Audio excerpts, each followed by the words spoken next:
प्रश्न 1। कबीर की दृष्टि में ईश्वर एक है, इसकी समर्थन में उन्होंने क्या तर्क दिए हैं? उत्तर। कबीर कहते हैं कि जिस प्रकार पूरे संसार में एक ही जलवायु और सूर्य है, उसी प्रकार ईश्वर भी एक है। प्रश्न 2। मानव शरीर का निर्माण किन 5 तत्वों से हुआ है? उत्तर। मानव शरीर का निर्माण पृथ्वी, जल, वायु, अग्नि और आकाश से हुआ है। प्रश्न 3। कबीर ने स्वयं को दीवाना क्यों कहा है? उत्तर।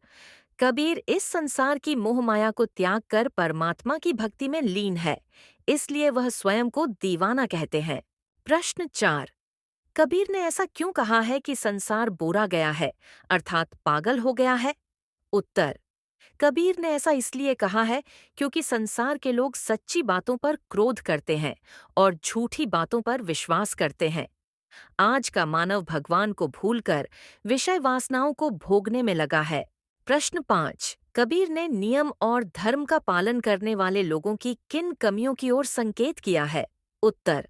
कबीर के अनुसार नियम और धर्म का पालन करने वाले लोगों की सबसे बड़ी कमी ये है कि वे लोग बाहरी आडंबर जैसे पत्थर, पूजा, व्रत रखना, नमाज पढ़ने आदि में उलझे रहते हैं और भी परमात्मा के वास्तविक स्वरूप को समझ नहीं पाते हैं। प्रश्न 6। अज्ञानी गुरुओं की शरण में जाने पर उनके शिष्यों की क्या स्थिति हो जाती है? उत्तर।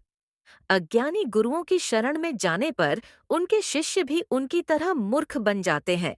ऐसे गुरुओं को परमात्मा का कोई ज्ञान नहीं होता है।